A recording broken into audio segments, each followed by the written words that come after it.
Welcome to While We Were Distracted, the podcast where we explore topics that often get overshadowed in the rush of daily life. Hey there, welcome back. Today, we're diving deep into something that's been capturing imaginations for decades. Simulation theory. Have you ever had that feeling, even just for a second, that maybe what we experience as reality isn't quite what it seems? Oh, it's a mind-bending concept, for sure. Right. But that's precisely what we're here to explore. We've got a stack of fascinating sources for this deep dive, including a video from the Y-Files that really breaks things down in an engaging way, I have to say. It's a topic that's gained a lot of traction in recent years. What I find interesting is how it kind of bridges the gap between science fiction and serious academic discussion. Exactly. So where do we even begin with something as vast as the possibility that our entire existence is a simulation? Well, a good place to start might be with philosopher Nick Bostrom.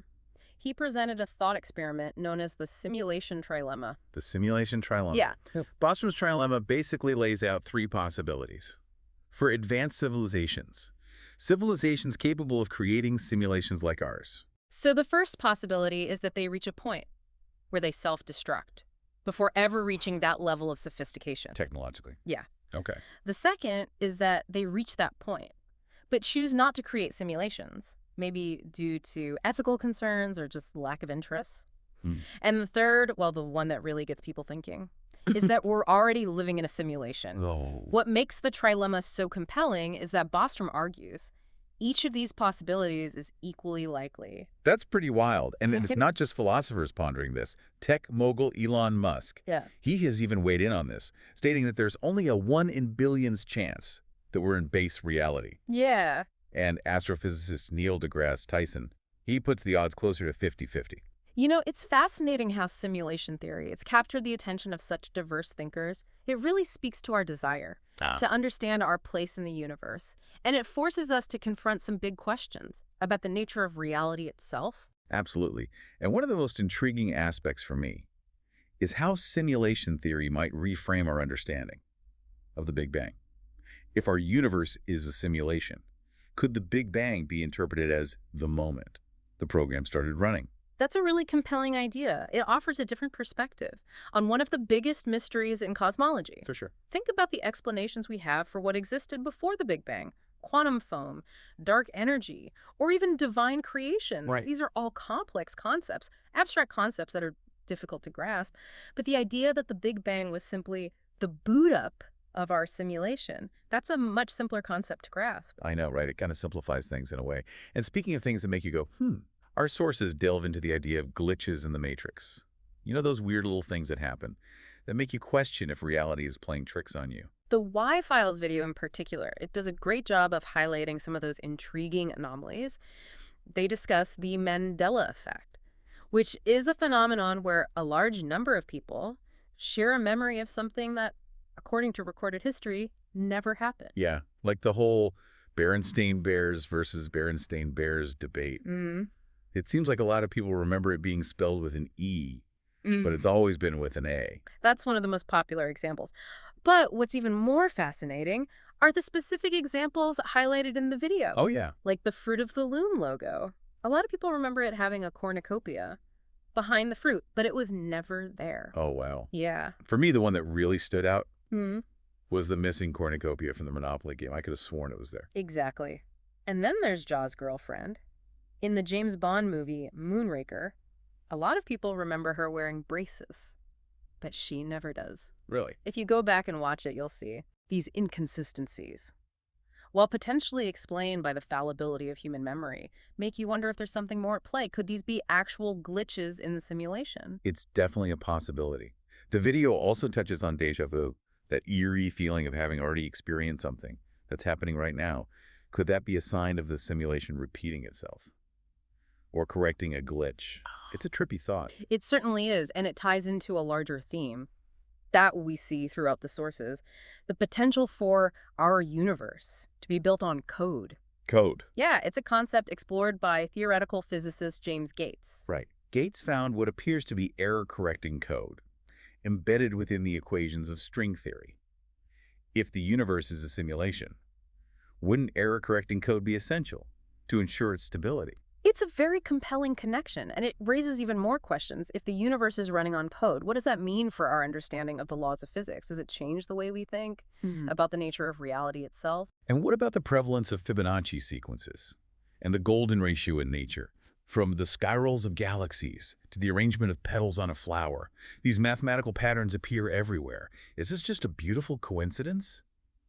Or could it be evidence of an underlying program dictating the structure of our universe?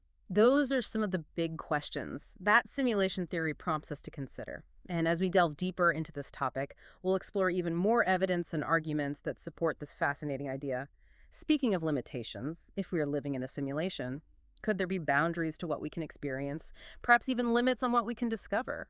That brings us to another intriguing concept, the Fermi paradox. Okay, the Fermi paradox. That's the one about why haven't we encountered any aliens yet, right? Exactly. The Fermi paradox points out this contradiction. The universe is unbelievably vast, statistically speaking, with billions of stars and planets. There should be other intelligent life out there, should there? Yet we have no concrete evidence of any other civilizations. So how does this tie into simulation theory? Well, one possible explanation within this framework is that our simulated universe might only focus on our little corner of existence. Imagine a video game where only the areas the player is actively exploring are fully rendered. Could it be that the vastness of the universe is just an illusion, a clever way to save on processing power? That's a really interesting thought. It kind of makes sense when you think about how much computational power it would take to simulate an entire universe in all its detail. The video actually touches on this, bringing up Mikio Kaku's argument against simulation theory. Right, Kaku, a well-respected theoretical physicist, argues that simulating a universe would require an unimaginable amount of computational resources far beyond anything we can currently conceive of. He even suggests that the only computer powerful enough to run such a simulation would be the universe itself. That makes sense. But the video offers a counterpoint. The simulation doesn't have to render everything at once. Maybe it only renders what the players, in this case us, are currently experiencing. Precisely. And when you consider how quickly computing power has advanced in recent decades, just think about the jump from Pong to the immersive VR experiences we have today. It doesn't seem quite as far-fetched to imagine that simulating a universe, at least in this limited way, might be possible in the future, or maybe even now. I mean, if we're thinking about Yeah. a super advanced civilization creating this simulation, who knows what kind of technology they might have access to? Exactly. Now let's venture even deeper into the realm of physics, specifically quantum mechanics. There are some mind-boggling experiments that seem to lend further support to the simulation hypothesis. Oh, you're talking about the double-slit experiment? That one always makes my head spin. That's the one. It's one of the most famous experiments in quantum mechanics, and it's incredibly perplexing. Essentially, it demonstrates that electrons can behave as both particles and waves, and that the very act of observing them seems to influence their behavior. So it's like they know they're being watched. In a way, yes. The Y-Files video explains it beautifully, using visuals to show how the pattern on the screen changes when you add a detector to observe the electrons. As they pass through the slits, it's as if the universe only renders a specific outcome once we choose to observe it. It's kind of like that video game analogy again, where only what the player sees is actually processed. Could it be that the universe is doing something similar, only rendering what we are actively observing? It's a very compelling idea, and it gets even weirder when we consider John Wheeler's delayed choice experiment. This experiment suggests something called retrocausality, the idea that actions in the present can actually influence events that have already happened in the past. Wait, hold on. Are we talking about time travel here? Not exactly time travel, Yeah. but something equally mind-bending in the delayed choice experiment. The decision to observe the photons after they have already passed through the slits seems to retroactively determine whether they behaved as particles or waves back at the slits. Okay, my brain is officially melting.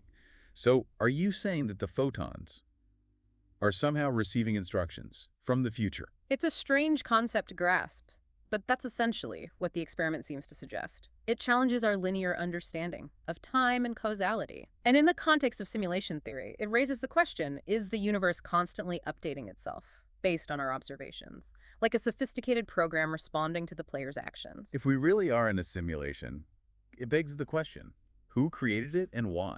That is the ultimate question, isn't it? And it's one that the Why Files video explores in depth, drawing some interesting parallels between a hypothetical simulation creator and the concept of God. So are we talking about some super advanced civilization Yeah. running our universe as a giant experiment? Yeah. Or divine being orchestrating it all for some grand purpose? The video points out that both beliefs require a leap of faith. We can't definitively prove or disprove either the existence of God or the simulation hypothesis. It's a fascinating intersection of science and philosophy, touching upon the age-old debate of faith versus reason. And it's a debate that often gets pretty heated, with some simulation theory proponents rejecting the idea of God as pure superstition, while others cling to religious beliefs, even when they contradict scientific evidence. It really highlights the limitations of human understanding and the role of personal bias in shaping our worldviews. But regardless of one's personal beliefs, the idea of a simulation creator raises profound questions about the nature of reality, free will, and our purpose in this grand cosmic scheme. It's a lot to wrap your head around. If none of this is real, do our choices even matter? What's the point of it all? Those are big questions, and ones that the video grapples with as well. What it ultimately comes down to is this. Even if our reality is simulated, it's still our reality. Our actions have consequences within the simulation, and those consequences are very real to us. So maybe it doesn't ultimately matter if it's real. In some absolute sense, what matters is how we live our lives within the framework of the reality we experience. That's a very insightful way to put it. And it leads us to the core message of the video, which is that simulation theory, regardless of its validity, challenges us to think differently about the universe and our place within it. It encourages us to question our assumptions and to embrace the vastness of the unknown. It really is a giant cosmic riddle, isn't it? Even if we never definitively solve it. The journey of exploration, the act of asking these questions, has its own value. Absolutely. It expands our minds. It pushes us to consider possibilities we might never have imagined otherwise. And who knows, maybe the very act of questioning our reality has implications within the simulation itself. Whoa, what do you mean? Well, think about it. If we are living in a simulation, our curiosity, our quest for knowledge, could be a variable in the program. What if the creators of this simulation are as fascinated by our search for understanding as we are? Perhaps the more we question, the more the simulation evolves. That's a really intriguing thought. It's like our curiosity is a catalyst for the simulation's growth. Precisely. It could be. The creators are learning and adapting right alongside us. So what do you think? Are we just highly sophisticated lines of code in a super advanced computer program? Or are we experiencing base reality? Honestly, I don't know, and I'm not sure it matters as much as we might think. What's important is that we remain curious, keep asking questions, and keep exploring the mysteries of the universe, real or simulated. Well said. And on that note, I think we've given you, dear listener, plenty to ponder. Have you ever had an experience, a glitch in the matrix perhaps, that made you question the nature of reality? We'd love to hear your thoughts and any weird experiences you might have had. Share them with us. And until next time, keep exploring the wonders of the universe, both real and simulated. If you enjoyed this episode of While We Were Distracted, be sure to watch the video that inspired it. Don't forget to like and subscribe for the next episode on While We Were Distracted.